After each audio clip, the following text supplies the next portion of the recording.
Dios mío, Cirosi de pie. Muy buenas y bienvenidos a este vídeo que seguramente, por lo que veáis ya de lo que dura, va para largo. Así que de primeras ya os recomiendo que hagáis como yo y os cojáis pues seguramente pues un café o una bebida de vuestra elección. Como veis en el título, hoy vamos a hablar de lo que yo creo es una de las historias más tristes jamás contadas, y esa es la escrita por Erich Marie Remarque llamada Sin novedad en el frente, publicado en 1928 en alemán con el título original de Im Westen nichts Neues. Su autor es un veterano de la Primera Guerra Mundial y el libro justamente sigue a uno de los soldados de esta guerra. Nos cuenta sus experiencias y, lo más importante, y a mí lo que me parece que es lo más triste, su viaje psicológico, cómo la guerra le destroza de principio a fin. Obviamente, por lo que ya he dicho, os daréis cuenta de que voy a tratar temas muy duros, muy tristes y seguramente muy gráficos. Entonces, si no estás cómodo o cómoda hablando de estos temas,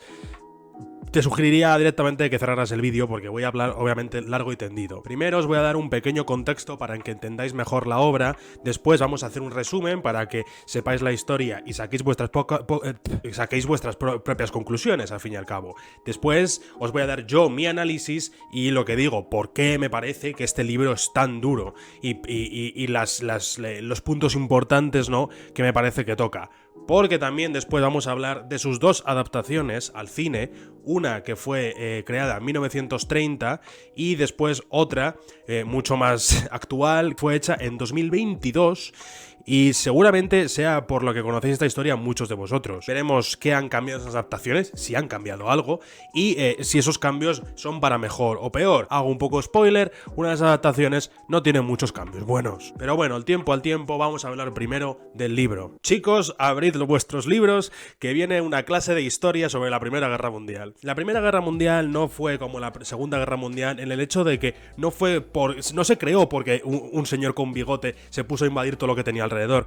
Me hace gracia, por cierto, porque ahí encajan tanto Hitler como Hirohito, pero bueno. Sino que fue simplemente años y años y años de tensiones crecientes entre grandes potencias por colonialismo y cuestiones económicas y políticas. Que después, con un conflicto que realmente fue muy pequeño, desencadenó una gran larga cadena de alianzas y enemistades que llevó a que todas las grandes potencias del mundo estuvieran en guerra una contra otra. Además, como mi profesor de historia del instituto, que por cierto era uno de mis favoritos, Gerardo, te quiero si estás viendo esto, que obviamente no lo creo, pero bueno, él nos decía que esta guerra fue la primera con armamento moderno, pero todavía con las tácticas antiguas. Y es que obviamente tenían prácticamente el armamento que tenemos hoy en día, desde ametralladoras hasta aviones. Pero el problema es que las tácticas no habían evolucionado tanto. Por eso, Alemania, que estaba luchando una guerra de dos frentes, uno contra Rusia, que fue en el este y realmente les fue muy bien, pero otro en el oeste, que fue contra Francia y Gran Bretaña y les fue muy mal. Este frente se paró por completo,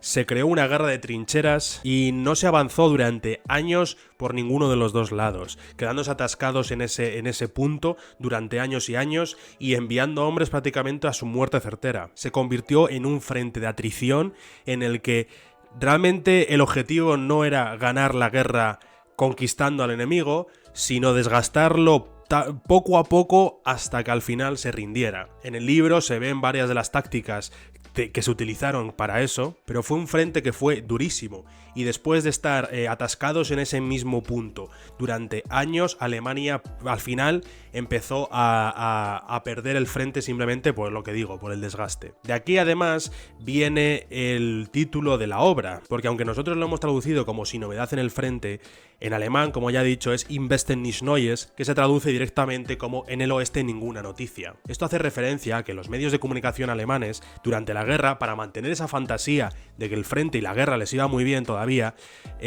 siempre intentaban reportar sobre el este. ¿Por qué? Porque, como he dicho, el este les fue muy bien. Rusia capituló. Rusia en 1917 capituló y creó la Revolución Rusa, que luego llevó a la creación de la Unión Soviética, pero en general ese frente les fue muy bien. Entonces los medios de comunicación nacionalistas se centraban en él y mientras intentaban ignorar y no reportar lo que estaba pasando en el oeste. Por eso esa frase se hizo tan famosa. En el oeste, ninguna noticia, porque no querían reportar lo que estaba pasando de verdad. Con esto dicho, vamos a pasar al resumen. Obviamente, lo primero que tenemos que saber es nuestros personajes principales. Nuestro protagonista es Paul Boima. Además, tenemos a varios de sus camaradas, de sus amigos, que luchan con él en el frente, como son Muller, como son Lear, como son Chaden, y más importante aún, Kat, que ya lo veremos más adelante, pero es uno de los personajes más importantes. Al principio nos encontramos con una escena en la que los chicos vuelven de la primera línea, es decir, que ya han estado en el frente, nos ha puesto desde el primer momento en mitad de la guerra, y al volver, de los 150 hombres que eran al principio, solo quedan 80. Aquí tiene una escaramuza con el cocinero, porque el cocinero no quiere darles la comida que ha preparado para 150 hombres a solo 80. Ya lo veremos, pero el tema de la comida es uno de los más repetidos durante toda la novela, porque como ya he dicho, esto fue una guerra de atrición, y una de las primeras tácticas que se utilizó para desgastar a los soldados enemigos era matarlos de hambre, literalmente. Después seguimos a Paul a un hospital de campaña. En este último viaje a la primera línea, uno de sus amigos que se alistó con él, que se llamaba Kemerich, ha sido disparado y cuando llegan al hospital se dan cuenta de que le han amputado la pierna. Pero el que no se da cuenta es Kemerich, que está delirando con fiebre porque seguramente tenga gangrena. Por su estado, todos sus amigos ya le dan por muerto. Paul, también viéndole sufrir, se va a un enfermero y le pide si le puede pinchar un poco de morfina para que no sufra tanto. Y el enfermero se niega, mostrando otra vez que es que no tienen recursos, que es que se están quedando sin recursos. De repente, uno de los amigos, Muller, le pide a Kemerich si se puede quedar con sus botas, porque piensa que incluso si se recupera de esto de alguna forma y sobrevive, no podría utilizar las dos porque le falta ahora una pierna. Esto puede parecer muy insensible, pero Paul lo justifica de esta manera. Aunque Mula quiera quedarse con las botas de Kemerich, eso no significa que sea menos compasivo que otro a quien el dolor le impida pensar en ello. Él es capaz de pensar con la cabeza. Si a Kemerich las botas le fueran de utilidad, Mula correría descalzo por encima de una alambrada antes que tramar algo para quitárselas. Pero ahora las botas son algo que nada tiene que ver con el estado de Kemerich, mientras que Mula les sacaría provecho. Kemerich morirá, sea quien sea el que se quede con ellas. ¿Por qué Mula no debe ir tras ellas si tiene más derecho que cualquier enfermero? Cuando Kemerich muera, será demasiado tarde, por eso Mula ya se ha puesto en guardia. Al volver al campamento, se ve que su antiguo profesor, llamado Cantorek, les había enviado una carta a los chicos. Ese profesor, según dice Paul, les llenó la cabeza de mentiras patrióticas y les humilló y alentó hasta que se alistaron en el ejército. Pero a pesar de eso, se ve que Paul no le echa completamente la culpa, ya que dice que esto es algo mucho más sistemático. Naturalmente eso no tiene nada que ver con Cantorek. ¿A dónde iríamos a parar si empezáramos a hablar de culpa? Al fin y al cabo existían miles de Cantoreks, todos ellos convencidos de hacer lo posible a su cómoda manera. No solo hay un Cantorek, sino que hay miles y miles y miles de ellos. En el capítulo 2 empezamos volviendo a cuando los chicos por primera vez se alistaron en el ejército y empezaron su formación militar. Nos presentan a un personaje secundario llamado Himmelstos, que fue su superior y que les entrenó durante todo su entrenamiento militar. Era muy despiadado, muy cruel y les humillaba y maltrataba completamente. Nos habíamos alistado con entusiasmo y buena voluntad, y sin embargo hicieron lo posible para que nos arrepintiéramos. Al cabo de 3 semanas ya no nos resultaba inconcebible que un cartero con galones tuviera más poder sobre nosotros que el que antes poseían nuestros padres, nuestros profesores y todos los círculos culturales juntos. Con nuestros jóvenes ojos alerta, vimos que el concepto clásico de patria de nuestros maestros se plasmaba allí en un abandono tal de la personalidad que ni el más humilde de los sirvientes hubiera aceptado. Saludar, cuadrarse, desfilar, presentar armas, dar media vuelta a la derecha, media vuelta a la izquierda, golpear con los tacones, aguantar insultos y montones de humillaciones. Nos habíamos imaginado de otro modo nuestra misión, y nos encontramos con que nos preparaban para el heroísmo como si fuéramos caballos de circo, aunque pronto nos acostumbramos. Incluso comprendimos que una parte de todas esas cosas era necesaria, del mismo modo que otra era superflua. Después volvemos a la cama con Kemerich. Cuando Paul le vuelve a ver, se da cuenta de que ha empeorado muchísimo y que seguramente de esta no salga ya. A pesar de todo, intenta animarle, intenta mentirle de forma piadosa de que le van a meter en un tren y le van a llevar a casa y que no se preocupe. Pero aquí llegamos a una de las primeras escenas, que hay muchas en este libro, ya aviso, de las que a mí me parten un poco el alma. Porque Kemerich empieza a darse cuenta de la realidad. Le dice primero a Paul que se ha dado cuenta de que le falta la pierna. Pero no solo eso, poco a poco empieza a darse cuenta de lo que le está haciendo Paul, que es mentirle para que se sienta mejor. Y que lo más seguro es que vaya a morir en esa cama. Aquí hay una línea que de verdad no sé por qué siempre me parece una durísima, una de las más duras de todo el libro. Cuando Kemerich por fin se da cuenta de que va a morir, se queda en silencio y simplemente le dice a Paul: quería ser guardabosques. Y después de un largo silencio otra vez le dice: puedes llevarle las botas a Muller. Después se pasa más de una hora llorando en silencio y finalmente empieza a gritar agonizando, con lo que obviamente Paul, sobresaltado, se levanta y va a buscar al doctor. Pero el doctor literalmente le dice: ¿a mí qué me cuentas? No puedo hacer nada. Y finalmente Kemegish poco después muere. Después de su muerte le quitan muy rápido de la cama, porque obviamente hay miles y miles de soldados que necesitan ayuda médica, y Paul, sin nada más que hacer, coge las botas, se vuelve al campamento y se pone a jugar a las cartas con sus amigos. El capítulo 3 comienza presentándonos a uno de los personajes que ya he mencionado, que es Kat. Kat es un polaco un poco más mayor que Paul, pero que se ha convertido en uno de sus mejores amigos y más cercano. Le definen como un pícaro que puede sacar comida de la nada. Los dos, hablando, se ponen a criticar el sistema del ejército, como primero les da demasiado poder a unos don nadie y que ese poder les corrompe y abusan de él, y cómo esa disciplina militar que les enseñan en el entrenamiento realmente luego en el frente no existe, porque obviamente en el frente, en una situación de vida o muerte, no hay disciplina que valga. Esto, que antes hemos visto la cita del entrenamiento militar, es a lo que se refería Paul con lo de cosas superfluas. Recibe la noticia que Himmelstos, el hombre que les había maltratado en su entrenamiento militar, iba a ir con ellos ahí al mismo sitio donde estaban ellos, y ellos, aprovechando que al día siguiente les iban a enviar a primera línea, deciden coger una sábana, cubrir a Himmelstos para que no sepan quiénes son y pegarle una paliza. En realidad Himmelstos debería alegrarse, ya que su lema de que los unos deben siempre educar a los otros había dado fruto en su misma persona. Éramos inmejorables discípulos de sus métodos. Al día siguiente les envían al frente. El capítulo 4 empieza con la descripción de cómo cambia su mentalidad y su condición humana en cuanto llegan al frente. De repente, cuando empiezan a estallar los obuses, que es un tipo de artillería, una parte de nuestro ser retrocede miles de años. Es el instinto de la bestia que despierta en nosotros, el que nos guía y nos protege. Paul nos describe cómo es la primera línea y la lucha que se está llevando a cabo allí, y mientras estaban pasando cerca de un cementerio sufren de un bombardeo. Los chicos toman refugio en el cementerio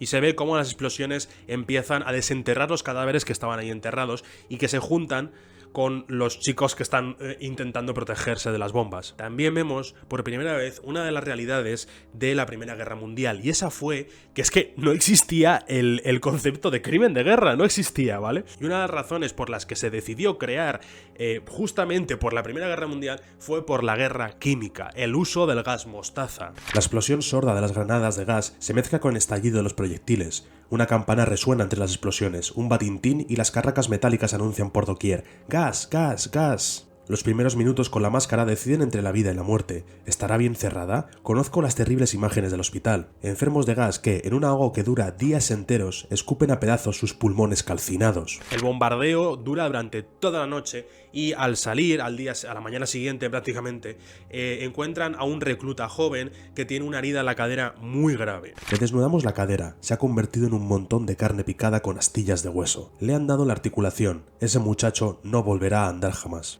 Al principio, tanto Paul como Kat piensan en si pegarle un tiro para que no agonice, para sacarle de su sufrimiento, pero por eso de que hay más gente alrededor deciden no hacerlo. El capítulo termina con Paul describiéndonos cómo estos horrores, incluso si son eso, unos horrores terribles que son incluso difíciles de imaginar para un humano, se han convertido en su monotonía, en su pan de cada día. Cómo la mente humana ha podido adaptarse incluso a esto. El traqueteo del camión es monótono, los gritos de aviso son monótonos, la lluvia cae monótona. Cae sobre nuestras cabezas y sobre las cabezas de los muertos de primera línea, sobre el cuerpo del joven recluta de la herida, demasiado grande para su cadera, cae sobre la tumba de Kemegish, cae sobre nuestros corazones. El capítulo 5 abre con los chicos hablando de lo que aprendieron en la escuela y lo poco que les sirve en el frente. Esto les lleva a hablar de lo que harían si terminara la guerra en el día siguiente. Al principio, obviamente, hablan mucho de lo que les encantaría hacer, ¿no? Y lo mucho que añoran una vida fuera de la guerra. Pero cuanto más hablan, más se dan cuenta de que realmente no quieren nada más que la guerra. Y que es más, muchos de ellos directamente no piensan volver de ella.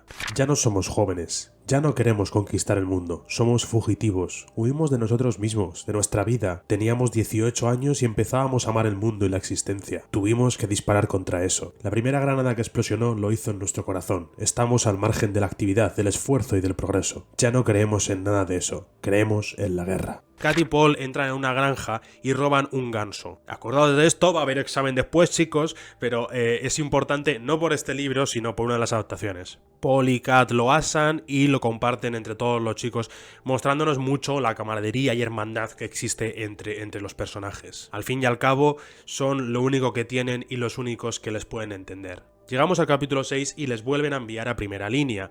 Aquí Paul nos explica otro concepto, otra dimensión de la mentalidad del soldado cuando está ahí pegándose con toda su vida. Ese es el azar, la incertidumbre. El frente es una jaula en la que uno debe esperar, nervioso, lo que sucederá. Nos hallamos bajo la trayectoria de las granadas y vivimos en la tensión de la incertidumbre. El azar planea sobre nuestras cabezas. Cuando llega un obús, lo más que puedo hacer es agacharme. No puedo saber dónde caerá ni puedo cambiar ese hecho. Ese azar es el que nos vuelve indiferentes. Hace unos meses me encontraba en un refugio subterráneo jugando a las cartas. Al cabo de un rato me levanté y me fui a visitar a unos amigos en otro refugio. Cuando volví, del primero no quedaba nada. Lo había destruido un disparo certero. Es más, algunos de los artículos que he encontrado y he leído sobre este tema decían que es que este azar y esta incertidumbre fue una de las cosas que más destrozó la psicología, ¿no? La salud mental de los soldados, porque obviamente vivir en esa tensión y en esa incertidumbre durante años es prácticamente es tortura.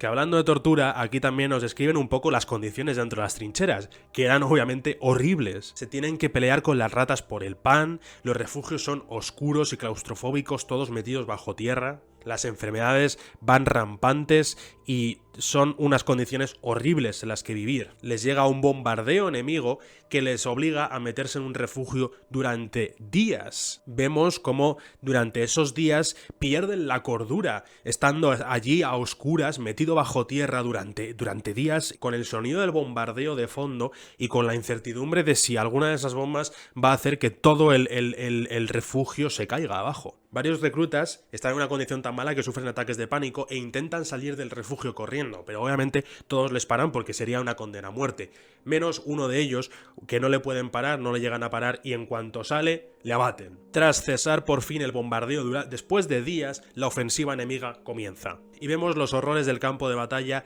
como estas citas. Veo a uno de ellos caer en la trampa de un pozo con el rostro vuelto hacia arriba. El cuerpo se hunde, pero las manos quedan colgadas del alambre como si quisiera rezar. Luego el cuerpo se hunde totalmente y solo las manos, seccionadas por las balas, quedan pendidas del alambre por los muñones. De pronto, el fuego salta 100 metros más allá y nos lanzamos al ataque. A mi lado, un obús le cercena la cabeza a un soldado de primera. Todavía corre unos pasos mientras la sangre brota de su cuello como un surtidor. La tierra tiembla, todo su marea da gemidos y explosiones. Tropezamos con jirones de carne sanguinolienta que nos hacen vacilar. Caigo sobre un vientre reventado encima del que reposa un kepis de oficial, limpio y nuevecito.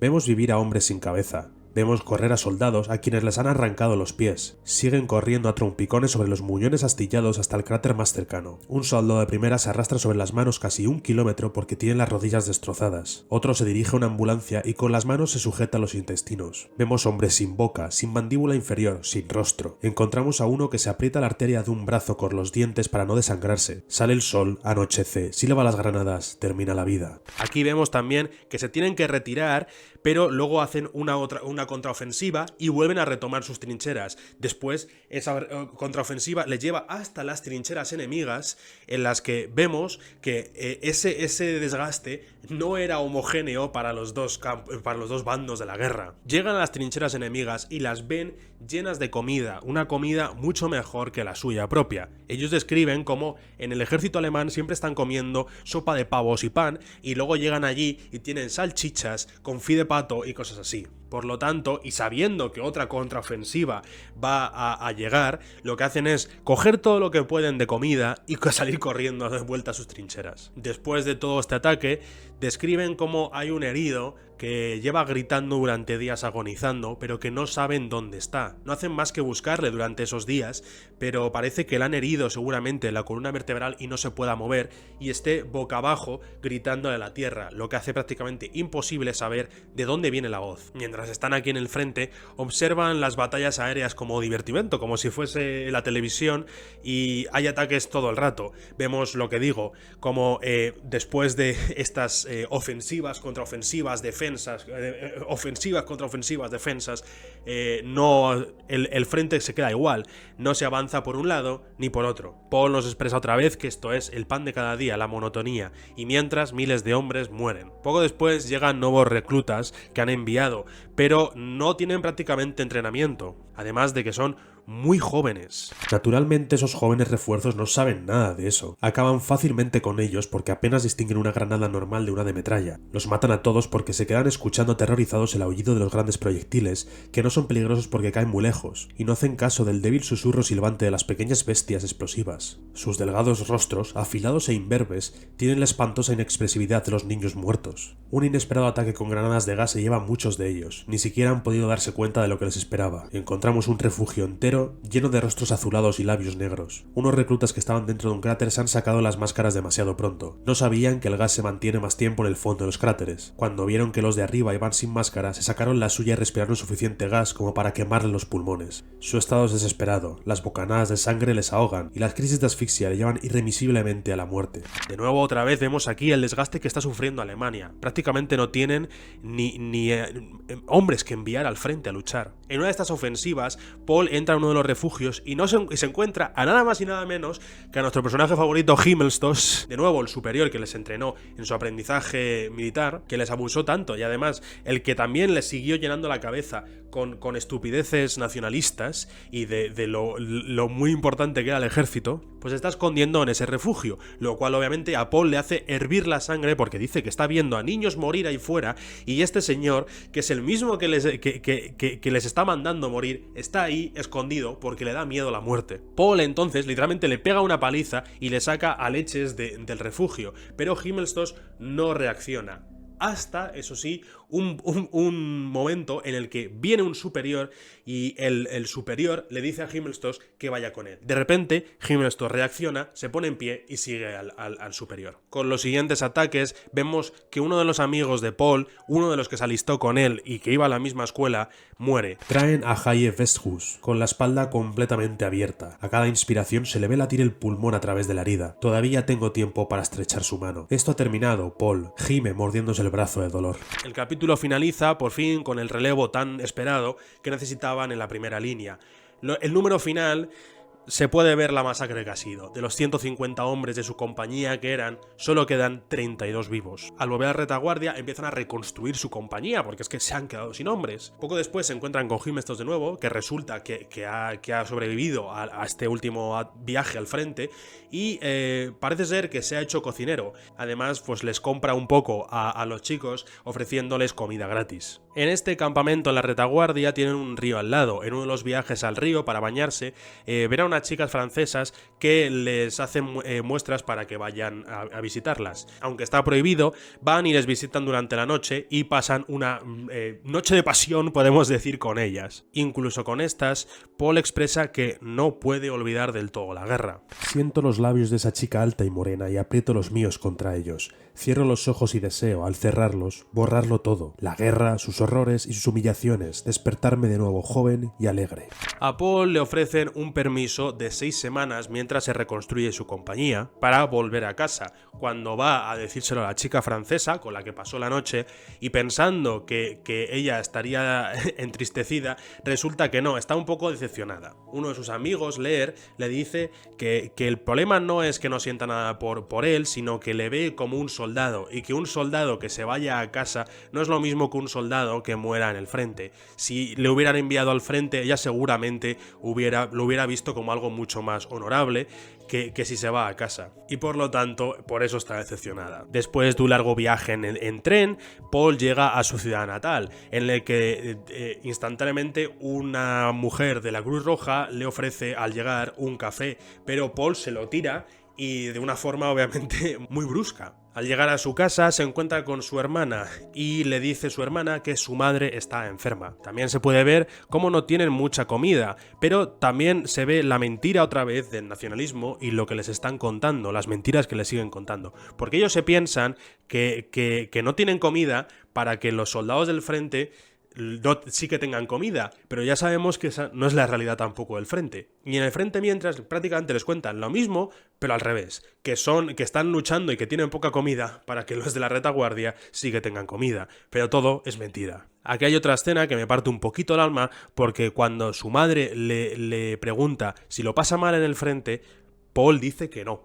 ¿Lo pasáis muy mal en el frente, Paul? Mamá, ¿qué debo responderte? Tú no lo comprenderás, nunca podrás entenderlo, y es mucho mejor así. Muevo la cabeza negativamente y digo, no, mamá, no demasiado, somos muchos, ¿sabes? Así no es tan malo. También su padre no hace más que preguntar, pero Paul se niega a responderle, no solo porque dice que no lo entendería y que es mejor que no lo entiendan, lo que ha pasado, ¿no? Y realmente los horrores a los que ha sido testigo, sino que es que además, como empieza a contar, a lo mejor no puede parar, a lo mejor está abriendo una caja de Pandora que no solo no les va a beneficiar a ellos, sino a él tampoco. Porque hasta entonces, todos los horrores que ha visto y todas las emociones que ha sentido, las está reprimiendo. Luego, cuando se está dando un paseo, se encuentra con su antiguo profesor de lengua, no Cantorek, otro profesor, y ese profesor le invita a una cerveza.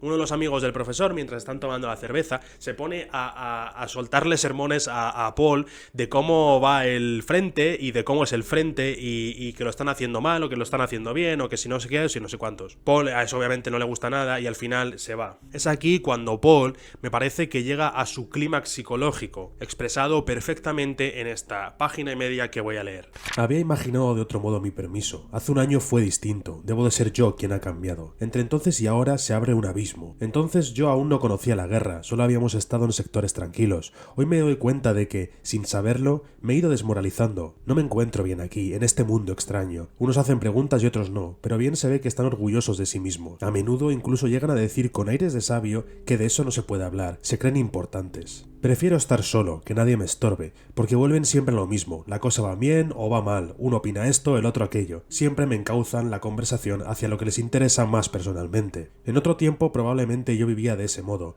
pero hoy ya no tengo nada que ver con ellos. Me cuentan demasiadas cosas, tienen preocupaciones, planes, deseos que yo no puedo concebir como ellos. A veces me siento con uno de ellos en la terraza de un café e intento hacerle comprender que eso es lo esencial, estar sentados allí, tranquilamente. Ellos, claro está, lo comprenden, lo admiten, están de acuerdo conmigo, pero solo con palabras, solo con palabras. Esa es la diferencia. Lo sienten, pero solo a medias. Su otro yo está ocupado en otras cosas. En cierto modo están divididos. Ninguno de ellos lo siente con todo su ser, ni yo mismo sé bien lo que quiero decir. Cuando los veo allí, en sus habitaciones, en sus despachos, en sus ocupaciones, todo eso me atrae de un modo irresistible y quisiera hacer como ellos y olvidar la guerra. Pero al mismo tiempo siento un rechazo. ¿Todo es tan limitado? ¿Cómo puede eso llenar una vida? Habría que aplastarlo todo. ¿Cómo puede existir eso mientras en el frente la metralla zumba por encima de los cráteres, las bengalas se alzan en el cielo, se llevan a los heridos en las lonas de las tiendas y los camaradas se agachan en las trincheras? Los de aquí son otra clase de hombres, una clase de hombres que no comprendo del todo, que envidio y desprecio. No puedo evitar pensar en Kat, en Albert, en Müller, en Chaden. Paul se da cuenta de que ya no hay vuelta atrás, de que ahora es un soldado y que soldado siempre será, de que ya no puede ser persona. Cuando Paul visita a uno de sus amigos, resulta que es un superior directo de Cantorek, el antiguo profesor, que ha sido llamado como reservista al ejército. Los dos disfrutan humillándole hasta que Paul decide ir a hablar con la madre de Kemerich, el chico que murió en el capítulo 2. Paul le dice que murió en el instante, que recibió un disparo en el corazón y murió, pero la madre se enfrenta con él, se encara y le dice: no, sé que estás mintiendo, cuéntame de verdad, he sentido su muerte. Pero Paul, obviamente, se niega en rotundo y le dice y piensa que es una ingenua por querer saber la verdad cuando la verdad es tan horrible, y que debería de sentirse agradecida de lo que le está diciendo. En la última noche, antes de que su permiso termine, la madre de Paul se pasa toda la noche mirándole. Paul se da cuenta de esto y se levanta y le dice: mamá, vete a dormir. Y tienen esta escena que también es durísima. Quiero decirte una cosa, ten cuidado con las mujeres francesas, son malas. Ah, madre, para ti todavía soy un niño. ¿Por qué no puedo apoyar la cabeza en tu regazo y llorar? ¿Por qué siempre tengo que ser el más fuerte y el más sereno? Yo también quisiera llorar alguna vez y ser consolado. En realidad no soy mucho más que un niño. En el armario todavía está colgado mi pantalón corto. Hace tan poco tiempo de eso. ¿Por qué ha pasado ya? Cuando Paul está volviendo al frente, se arrepiente de haber cogido el permiso. Y llegamos al capítulo 8, en el que llega al frente, pero primero le meten otra vez en un campo de entrenamiento. Lo que es más interesante aquí es que al lado de ese campo de entrenamiento hay un campo de prisioneros rusos. ¿Qué cojones está pasando ahí fuera? También se les ve miserable, que no tienen comida y que se están muriendo directamente de hambre. Paul les ve como inocentes, como personas como él, y piensa esto. Una orden ha convertido a esas silenciosas sombras en enemigos nuestros. Otra orden podría transformarles en nuestros amigos. En una mesa cualquiera, un agente que ninguno de nosotros conoce firma un escrito y, como consecuencia, durante años nuestra suprema obligación consiste en hacer lo que normalmente el mundo entero abomina y castiga con la máxima pena. Cuando sigue en el campo de entrenamiento, su padre y su hermana lo visitan y le dicen que su madre ha ido al hospital porque la tienen que operar. Cuando finalmente vuelve al frente como tal y se encuentra con Kat y sus amigos, dice, y cito: vuelvo a estar con Kat, Albert y todos los demás. Estoy en el sitio que me corresponde. En el siguiente viaje que tienen a primera línea, Paul se ofrece como patrulla por la noche para ver dónde están las posiciones enemigas. Se adentra en la tierra de nadie y le pilla una ofensiva enemiga. Se refugia en un cráter en el que se esconde. Cuando los enemigos están retirando, un francés cae en el mismo cráter que Paul y Paul, sin ninguna alternativa, se abalanza sobre él y lo apuñala varias veces. El francés se queda agonizando, se queda medio muerto y empezando a asfixiarse con su propia sangre. Al principio Paul se da asco a sí mismo, no quiere mirarle y empieza a cubrirse la mano con tierra para no ver la sangre que tenía encima. Pero con todavía el fuego de metralleta que seguía zumbando por encima del cráter y tras varias horas que se quedan ahí atrapados, Paul decide arrimarse al soldado. Al principio el soldado siente miedo, empieza a intentar huir, obviamente no puede, a pesar además de que se está muriendo, ya está miserable, ya está prácticamente muerto. Pero Paul le hace señales de que no quiere hacerle daño, de que simplemente quiere ayudarle. Intenta cubrir las heridas que él mismo le ha hecho y le da un poco de agua, pero obviamente el francés poco después muere. Paul se siente aliviado de que por fin su miseria ha terminado, pero inmediatamente después empieza a odiar el silencio y empieza a disculparse con el cadáver porque se da cuenta de que es un hombre tal y como él. El silencio se prolonga. Hablo, tengo que hablar. Por eso me dirijo al muerto y le digo: compañero, no quería matarte. Si volvieras a saltar aquí dentro, no lo haría, a condición de que tú también fueras razonable. Ahora me doy cuenta de que tú eres un hombre como yo. He pensado en tus granadas de mano, en tu bayoneta, en todas tus armas. Ahora veo a tu mujer y tu rostro. Lo que tenemos en común. Perdóname, compañero. ¿Cómo podía ser mi enemigo? Si tiráramos las armas y los uniformes, podría ser mi hermano, al igual que Kat y Albert. Compañero, toma 20 años de los míos y levántate. Toma más, porque no sé tampoco qué hacer con ellos. A lo mejor esto os puede extrañar porque seguramente Paul haya matado antes a mucha gente, pero te explican que es la primera vez que realmente mata a alguien cuerpo a cuerpo y que es la primera vez que ve a esa persona agonizar hasta morir delante de sus ojos y morir de las heridas que él mismo le había proporcionado. Paul coloca al cadáver como en una mejor posición para que esté más cómodo a pesar de que está muerto y encuentra una cartera con fotos y su nombre. Compañero, le digo al cadáver ya más sereno. Hoy tú, mañana yo. Pero si salgo de esta, compañero, lucharé contra todo esto que nos ha destrozado a los dos. A ti, la vida. Y a mí, la vida también. Te lo prometo, compañero. Esto no tiene que volver a suceder jamás. Después, por fin, puede salir del cráter, se arrastra hasta su trinchera y se encuentra otra vez con Kat y Albert, que le intentan consolar un poco y tranquilizar. En el capítulo 10 les destinan a un pueblo abandonado. Allí viven durante 2 semanas saqueando lo que puedan, lo cual, por cierto, es muy normal. Lo hemos visto también con la granja, pero los soldados de la Primera Guerra Mundial, al tener tan poca comida, saqueaban todos los pueblos y todo lo que podían encontrar alrededor suyo. Después de esas 2 semanas, le llevan a otro pueblo porque ya consideran el pueblo donde estaban perdido. Aquí se empieza a ver, ¿no?, cómo Alemania está empezando a perder el frente. Después de evacuar el segundo pueblo, un bombardeo deja tanto a Paul como a Albert heridos de gravedad. A ambos les envían al hospital de campaña, donde les sacan los trozos de metralla. Y ambos, temiendo que les amputaran las extremidades, deciden que les operen sin anestesia. Y tenemos una muy bonita escena en la que Paul describe cómo le hurgan la herida y le sacan los trozos de metralla de dentro de la pierna sin ningún tipo de anestesia durante horas prácticamente. Después de la operación meten tanto a Paul como a Albert en un tren ambulancia y los envían a un hospital. En ese hospital pasan un largo tiempo y obviamente están rodeados un poco de muerte. Mueren muchos y traen a heridos nuevos. Albert no mejora, es más, empeora, y tras un tiempo deciden amputarle la pierna.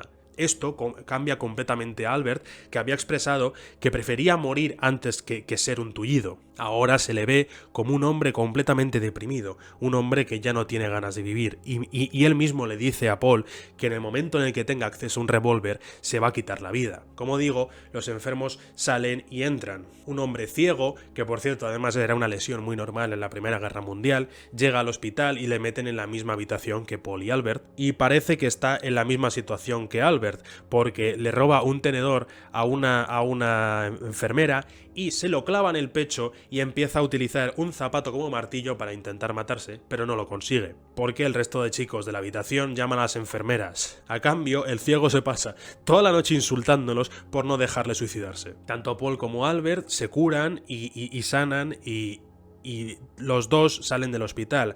Paul vuelve a su casa y a Albert le perdemos la pista. Pero obviamente él todavía sigue completamente deprimido y como una cáscara de persona, ya no es lo que era. Por lo que mucha gente piensa que todo indica a un suicidio. Paul, después de estar una temporada en su casa, vuelve a ser llamado otra vez al frente. El capítulo 11 pega un salto en el tiempo y es que para cuando vemos a Paul ya ha pasado meses enteros en el frente. Y aquí reflexiona en lo que se ha convertido. A menudo no me reconozco a mí mismo cuando en las horas de descanso el reflejo misterioso del pasado me revela, como un espejo empañado, el contorno de mi actual existencia. Entonces me admira que esa inefable actividad que conocemos por vida haya podido adaptarse incluso a esa forma. Todas las demás manifestaciones están sumidas en un sueño letárgico. La vida no es más que un constante estado de alerta contra la amenaza de la muerte, que nos ha convertido en bestias pensantes para concedernos el arma del instinto. Ha embotado nuestra sensibilidad para que no desfallezcamos ante el horror que, con la conciencia lúcida, nos aniquilaría. Ha despertado en nosotros el sentido de la camaradería a fin de liberarnos del abismo del aislamiento. Nos ha dotado con la indiferencia de los salvajes para que, a pesar de todo, podamos encontrar siempre el elemento positivo y nos sea posible conservarlo como defensa contra los ataques de la nada. Nos cuenta que sus amigos han ido cayendo poco a poco, al igual que las defensas de Alemania. Müller ha muerto, Chaden ha muerto y prácticamente solo quedan él y Kat. Las condiciones de la comida se han hecho incluso peor y ahora están enviando literalmente a niños al frente que obviamente mueren de una forma instantánea. Y tras varios meses más, en verano de 1918, por fin se ve el rumor del armisticio. Al final de este capítulo, en un combate, hieren a Kat en una de las ofensivas. Paul se lo carga a los hombros y empieza a transportarle al hospital de campaña. Cuando llegan, Paul está completamente extenuado y lo deja caer al suelo. Empieza a beber agua y tal, pero el doctor le dice que podría haberse ahorrado el viaje. Paul obviamente dice, ¿por qué me dices esto? Y dice, está muerto. Paul piensa que no, que simplemente se ha desmayado por la sangre que ha perdido de la herida en la tibia que ha tenido. Pero no, al coger a Kat, ve que le han herido en la cabeza un trozo de metralla que lo ha matado instantáneamente. Un trozo de metralla aleatorio que de un proyectil de artillería que habrá explotado en algún momento mientras le llevaba en hombros y que le ha dado a él de una forma tan silenciosa que ni él ni Kat se han dado cuenta. Llegamos al último capítulo, el capítulo 12, y Paul empieza expresando que al igual que toda su generación se siente completamente incomprendido y perdido, sin ningún objetivo que ya seguir en la vida. La muerte de Kat además le ha dejado extremadamente solo y sin ninguna fuerza para continuar. En la última página vemos un reporte oficial completamente impersonal que dice que Paul ha muerto en el frente en octubre de 1918. No nos describe cómo ni nada por el estilo, pero simplemente dice que su expresión era tranquila, como si estuviera satisfecho de que todo hubiera acabado de esa manera. Bien, y con el resumen hecho, ahora podemos hablar de los temas que ha tratado y cómo los ha tratado, ¿no? Yo diría que esto se divide en dos grandes temas, dos grandes importantes puntos, podemos decir. Uno de ellos es la denuncia de lo que ha ocurrido. Al fin y al cabo, este libro simplemente quería darle una voz a todos esos soldados que habían perecido en la guerra y que no habían sido escuchados. También hubo un movimiento después de la guerra que intentaba decir que deberían de superar el conflicto y seguir hacia adelante con sus vidas como si nunca hubiera pasado. Intentaron tratar esta guerra como las muchas que vinieron antes, pero esta guerra fue demasiado grande y demasiado dolorosa para hacer lo mismo. El autor Eggish se vale de diferentes estrategias para dar este mensaje. El primero es contar la futilidad del conflicto realmente. Las mentiras que toda la sociedad le contó sobre el nacionalismo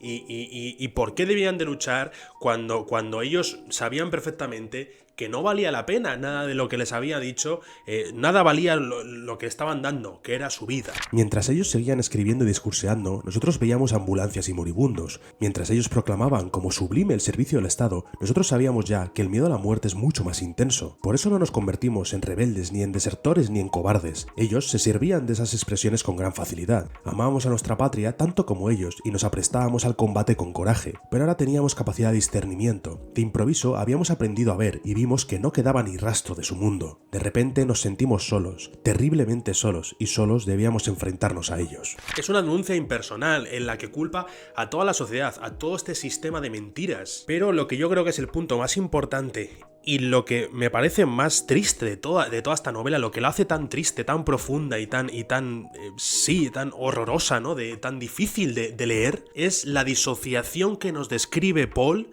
de el soldado y todos los soldados que tienen que seguir esa disociación. Una deshumanización total en la que a los soldados se les trata tanto como si fuesen simplemente munición, como si fuesen balas, que hasta ellos se lo creen. De nuevo, utiliza varias estrategias para darnos este mensaje. El primero es el maltrato del ejército y su injusto sistema, que obviamente fomenta todo esto. Después es el azar y la incertidumbre, el instinto de supervivencia que, como nos describe Paul, toma control de todos los soldados cuando están en el frente, porque se tienen que enfrentar a la muerte todo el rato.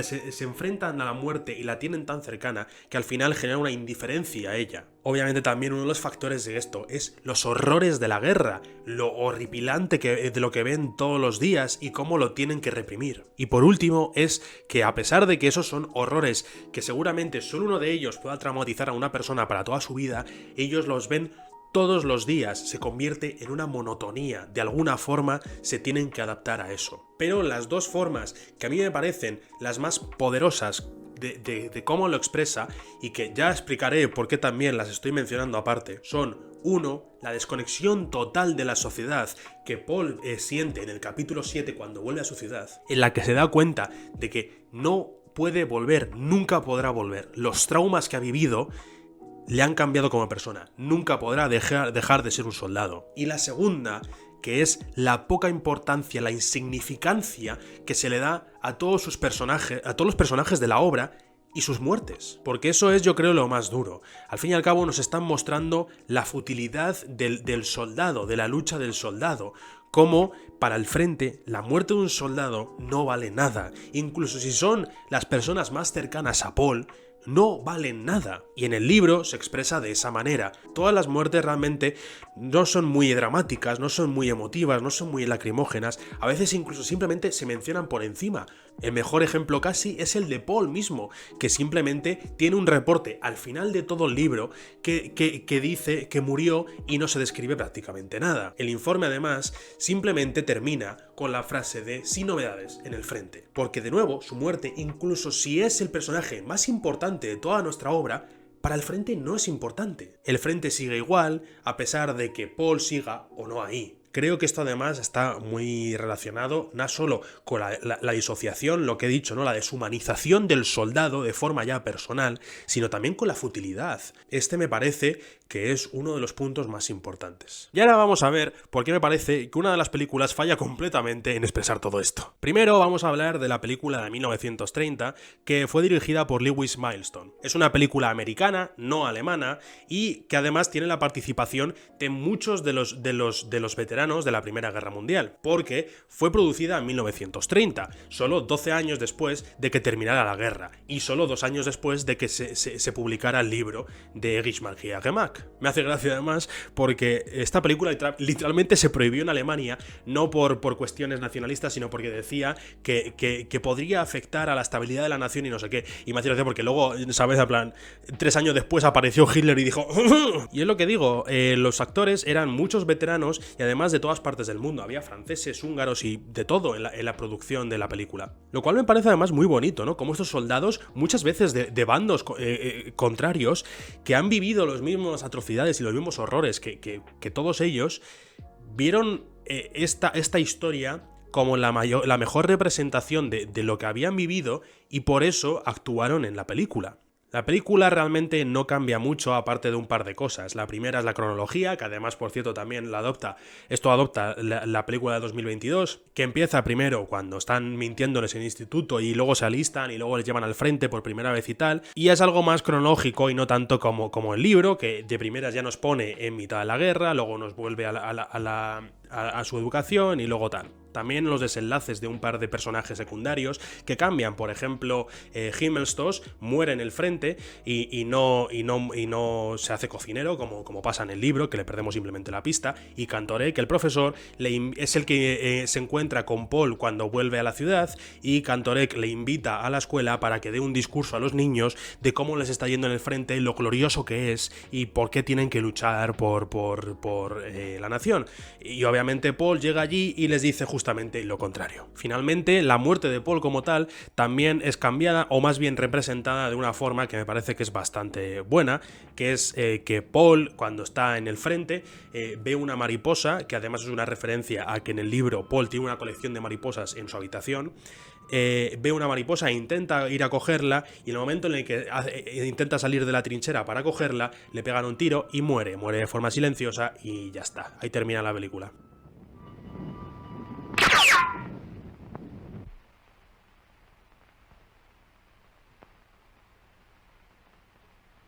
A grandes rasgos podemos decir que esta película tiene la misma historia, igualita, solo que simplemente la condensa. Y ahora pasemos a la película de 2022, que tiene mucha más chicha. Está dirigida por Edward Berger y esta sí que es una producción alemana, además. A ver, ya de primeras quiero dejarlo claro. No me disgusta esta película, realmente me gustó, pero tengo muchas cosas que criticar porque me parece que tiene muchas desviaciones del libro. Y en muchas ocasiones me parece que son desviaciones a peor. Podemos dividir realmente la película en dos. La primera parte prácticamente sigue el libro a rajatabla.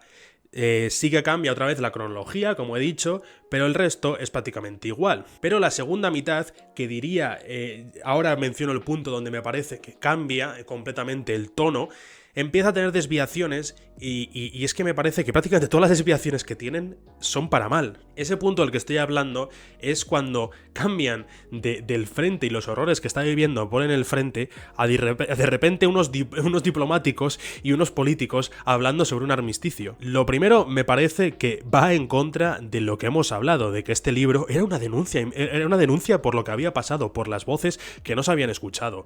¿Cómo son voces que no se habían escuchado? Literalmente los políticos, que además justamente el libro culpa por haberles llevado a la guerra. ¿Por qué se les tiene que introducir a ellos en esta obra cuando el propósito era justamente contar la historia de un soldado raso? ¿Qué tiene que ver esto con nada de lo que quería decir el libro? Ah, sí, espera, que es que lo hacen simplemente porque quieren un malo. Al menos esa es la impresión que yo tengo. Ellos quieren un malo porque el libro, como ya hemos hablado, no tiene un malo como tal. Tiene culpa a las élites, culpa a la generación y culpa en general a la sociedad. Una sociedad que ha sido mentida y se ha creído las mentiras que le han contado. Unos mandamases que firmaron unos documentos sin pensar en las personas a las que estaban condenando. Y varias generaciones que no solo propagaron esa mentira, sino que encima luego les olvidaron y no les dieron ningún honor por lo que habían hecho. ¿Por qué me tienes que hablar de diplomáticos? Y esto es lo que más me fastidia. Lo voy a decir desde ya, me parece que varios de los cambios, que ya los mencionaré, de esta película son simplemente para seguir mejor los cánones de película dramática hollywoodiense. Y toda película dramática de hoy en día, ya lo vemos, necesita un malo maloso. En este caso, después de que nos metan el contexto del armisticio con calzabotas, resulta que hay un general que no existe en el libro, que se niega a seguir el armisticio e intenta hacer una última ofensiva contra los franceses justo antes de que acabe la guerra. Porque me hace gracia porque además es que ve que la guerra va a terminar, los soldados saben además que va a terminar, pero dice, voy a soltar un último ataque contra eso. No digo que sea completamente, que no sea plausible, ¿no? Pero me parece un poco cogido con pinzas. Además de que me parece que directamente estás manchando el significado del libro. El libro, también, una de las razones por las que quería hacer esta denuncia tan impersonal es para que el lector mismo se diera cuenta de las mentiras, para que el lector no se viera como fuera de la maldad, que se viera que ellos podían ser parte del problema.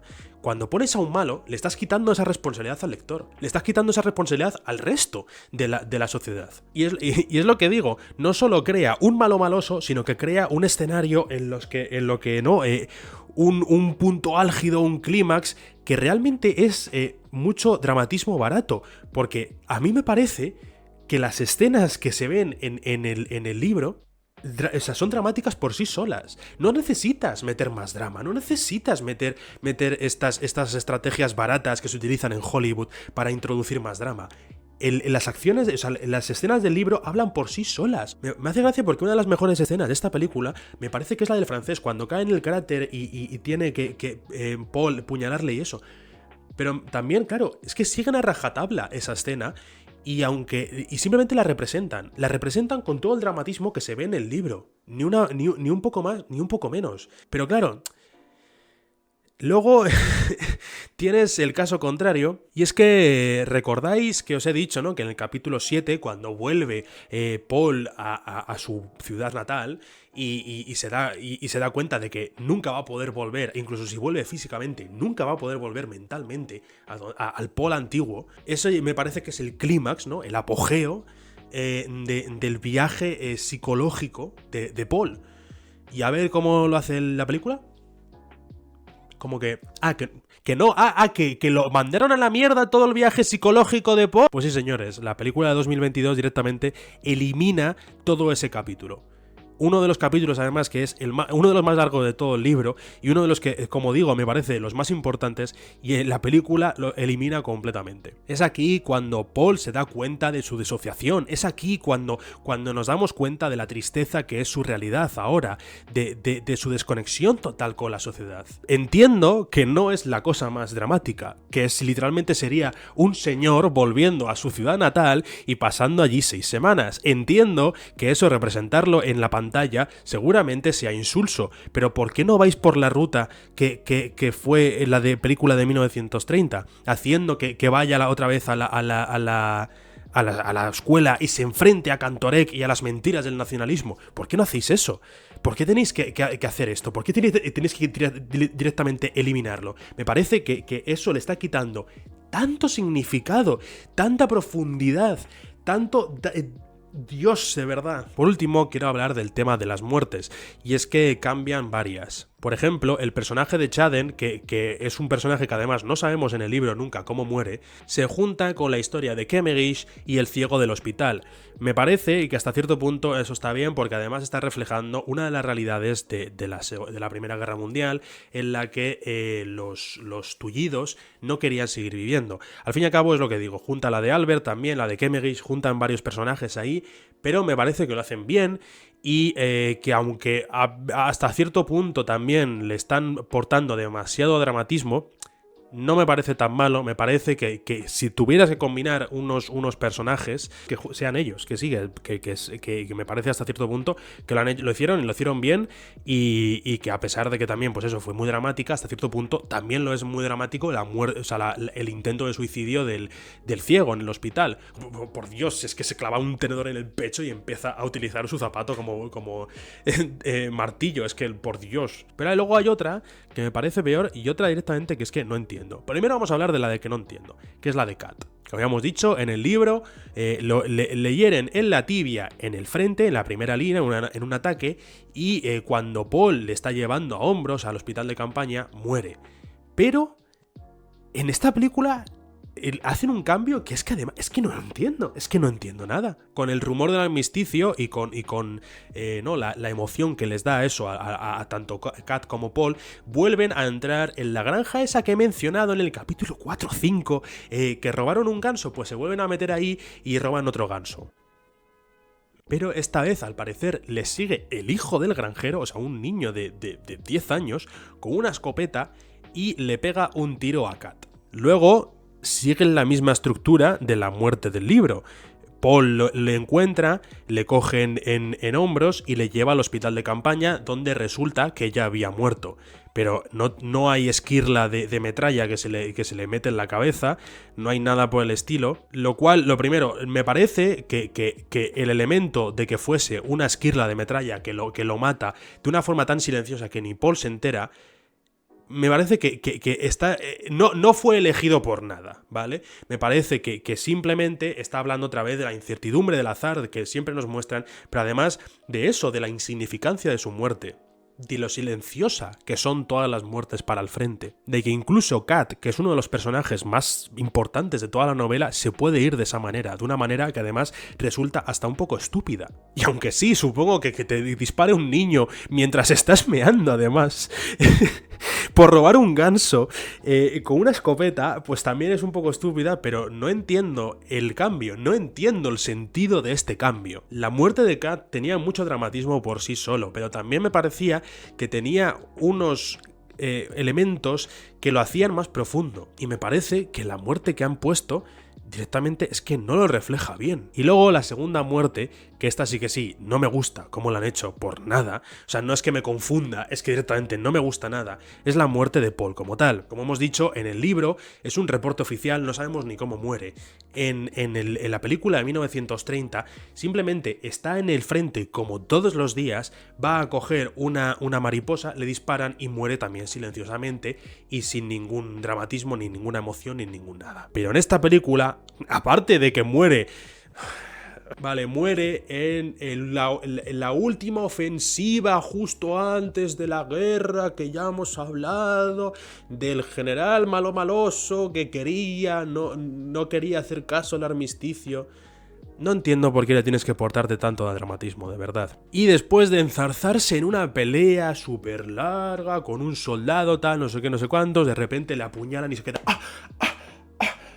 y se muere poco a poco. Una muerte que la acaban de llenar de dramatismo, de emoción y de eso, cuando justamente me parece que la forma en la que es plasmada en el libro, de nuevo, tiene un mensaje muy importante detrás. Y que me parece que estás yendo completamente en contra de cómo fue hecha en el libro, porque no lo estás entendiendo. No estás entendiendo en lo que digo, ¿no? Cómo de ligado, cómo de enlazado todo eso está con todas las cosas que hemos visto del análisis. El libro de Im Westen nichts Neues es, para sorpresa de nadie, una lectura obligatoria en todos los colegios de Alemania. Entonces los alemanes están muy familiarizados con esta historia. Y muchos de ellos no les gustó nada los cambios que esta película hizo a la historia original. Una revista británica que se llama New Statement describió la situación como, y cito, en Alemania se considera superficial, cínica y cachonda por recibir Oscars.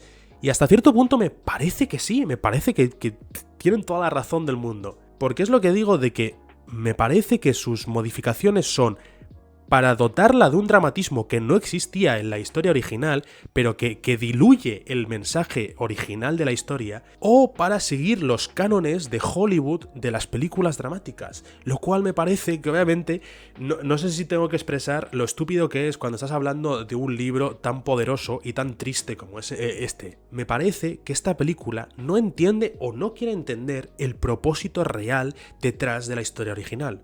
Y sinceramente creo que le quita mucho el significado a la historia original, lo diluye mucho en dramatismo barato, cuando la historia original no se lo merecía. Y aunque me parece una buena película para mostrar los horrores de la guerra, también me parece que falla en mostrar las bases que lo provoca, las consecuencias horribles de ella y el grito de denuncia que el libro original fue. En fin, sea como fuere, ya hemos terminado por fin de hablar de todas las adaptaciones y tal.